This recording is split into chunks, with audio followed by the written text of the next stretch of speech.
Praise the lord. 1 పేతురు 3:9 ఆశీర్వాదమునకు వారసులగుటకు మీరు పిలువబడితిరి గనుక కీడునకు ప్రతి కీడైనను దూషణకు ప్రతి దూషణైనను చేయక దీవించుడి. దేవుని వాక్యం ఏం సెలవిస్తుందంటే మనం అందరం కూడా ఆశీర్వాదమునకు వారసులు అవ్వడానికి పిలువబడ్డాం. అందుకని మనము ఎవరో మనకు కీడు చేశారని మరలా మనం వారికి కీడు చేయకూడదు. దూషించారని బదులు దూషించవద్దు. యేసే కూడా దూషింపబడి బదులు దూషించలేదు. ఆయన మౌనంగా ఉండిపోయారు. మనం కూడా యేసేలాగే ఉండాలి. ఎందుకంటే మనం యేసే బిడ్డలుగా యేసేలాగే ప్రవర్తించాలి. ఎదుటలు దూషించారని మనం దుర్భాష మాట్లాడవద్దు. అబ్రహాము గారికి దేవుడు చెప్తారు, నిన్ను ఆశీర్వదించిన వారిని నేను ఆశీర్వదిస్తాను, నిన్ను దూషించిన వారిని నేను శపిస్తానని చెప్తారు.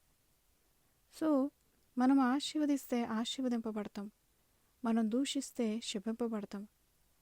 మనం ఒక్కొక్కసారి కోపంలో మన బిడ్డలను కూడా శపించుకుంటూ ఉంటాం, మనల్ని మనమే శపించుకుంటూ ఉంటాం. అలా కాకుండా మనం దీవించాలంట, మన బిడ్డలను కూడా దీవించాలి. మనం ఎప్పుడైతే ఈ దీవెన వచనములు పలుకుతూ ఉంటామో మనకు ఆశీర్వాదంగా ఉంటుంది.